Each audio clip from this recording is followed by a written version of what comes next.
Et yo les Nakamas, c'est Alexandre, j'espère que vous allez bien les gars. Aujourd'hui, nouvelle vidéo autour de l'actualité mercato du Real Madrid avec un Zizou et des dirigeants qui auraient trouvé le successeur de Marcelo en regardant du côté du championnat portugais, surtout du Sporting Portugal, avec un jeune latéral portugais de 18 ans, j'ai nommé Nuno Mendes. Un jeune joueur les amis aujourd'hui qui a 18 ans explose du côté du championnat portugais, il a enfin pris la place dans son club formateur, il est aujourd'hui titulaire indiscutable à gauche. On a un joueur qui possède un très grand talent et tous les observateurs du Real Madrid et même carrément de l'Espagne ou du Portugal auraient dit avec plus ou moins de pincettes quand même qu'il serait aussi bon que Marcelo offensivement, ou du moins potentiellement plus intéressant que Marcelo, et serait aussi bon défensivement qu'un Ferland Mendy au Real Madrid. Donc si tu comprends un petit peu les rumeurs et les spéculations, on aurait un mec qui est quand même rapide, qui peut déborder, qui peut dribbler, qui est très bon en termes de passes et de centre, qui a de très bonnes qualités de dribble, qui aussi bien sûr a du coffre physiquement avec un bon volume de jeu pour venir défendre, faire l'essuie-glace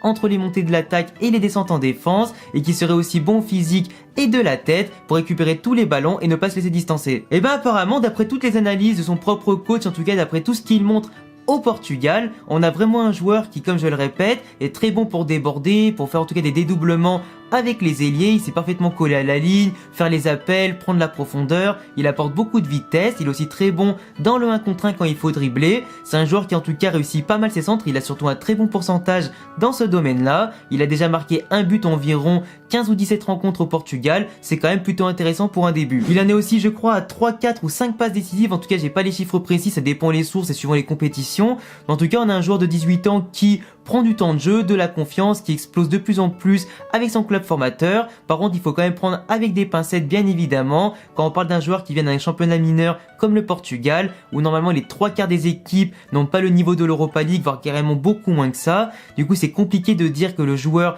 est vraiment potentiellement excellent, s'il a vraiment beaucoup de choses à offrir ou pas du tout. Là, pour l'instant, on peut simplement peut-être penser que c'est une future star en devenir, si bien évidemment, avec son jeune âge, il continue de s'entraîner dur, physiquement comme techniquement, faire des efforts et bien sûr ne pas se relâcher si un jour il passe un cap en rejoignant le Real Madrid ou un autre club. Il a surtout l'avantage de coûter seulement 25 millions d'euros du coup dans sa clause libératoire, puisqu'il a récemment augmenté la taille de son contrat en termes d'années, en échange bien sûr d'une clause libératoire plus accessible pour les plus grands clubs, pour qu'éventuellement il puisse partir d'ici l'été prochain ou les prochains mercato. Du coup 25 millions d'euros, moi par contre ça me ferait extrêmement chier les amis que le Real Madrid passe à la case de l'achat, parce que quand je pense qu'on a quand même vendu Reguilón à Tottenham pour 30 millions d'euros et gardé Marcelo, qui pour moi n'est plus du tout au niveau, autant défensivement qu'offensivement, le mec commence à dépasser la trentaine, il est vieux, il a pris du poids, même si en ce moment il refait un entraînement spécifique et un régime spécifique pour retrouver la forme, on l'a encore vu contre Grenade récemment et tout ça, ou contre Elche, il est plus du tout au niveau, il est très dépassé physiquement,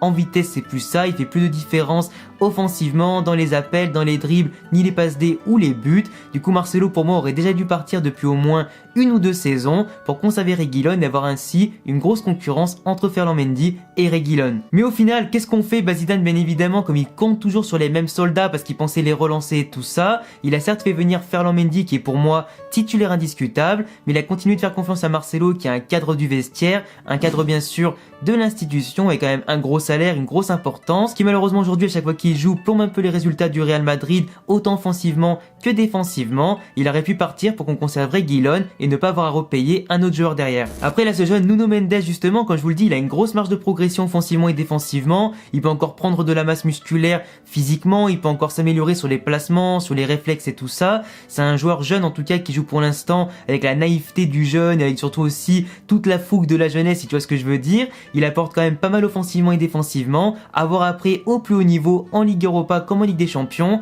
comment il arrive à se positionner et si en face dès qu'il y a des mastodontes, s'il arrive à conserver le même niveau qu'au championnat portugais. Et pour moi le Real Madrid aujourd'hui, le gros problème c'est qu'on cherche trop des jeunes, on cherche trop des mecs etc pour prendre la relève. On a surtout besoin aujourd'hui de mecs qui soient des cadres, qui apportent de l'expérience, qui ont peut-être entre 25 et 30 ans grand maximum pour assurer une transition post-Cristiano et bien sûr post tous les départs qu'on a eu récemment, pour qu'on puisse ensuite assurer une transition avec notamment Ramos qui a plus de 35 ans maintenant, avec Modric aussi qui a pas tardé à partir d'ici les 2 prochaines années. Certes, le Real Madrid est aussi intéressé par David Alaba qui apportera une magnifique concurrence en défense centrale, arrière gauche et aussi pourquoi pas une relève à Casemiro quand il sera suspendu en 6, mais pour moi Alaba jouera plutôt défenseur central pour justement qu'à gauche on ait Ferland Mendy et un autre jeune peut-être comme Nuno Mendes qui apportera de la concurrence et aussi forcément du renouveau assez intéressant. Mais pour moi aujourd'hui le Real Madrid doit surtout acheter des cadres plutôt que des joueurs trop jeunes comme on l'a fait avec Rodrigo et bien sûr comme Vinicius qui aujourd'hui malheureusement n'arrivent pas forcément à montrer leur plein potentiel et ils n'arrivent pas non plus à exploser dans un contexte de transition pas évident pour eux. Donc voilà, on a quand même un joueur qui a un gros potentiel que Liverpool, Manchester, l'Inter et le PSG veulent aussi signer en tant qu'arrière gauche. C'est un joueur qui a une grosse projection,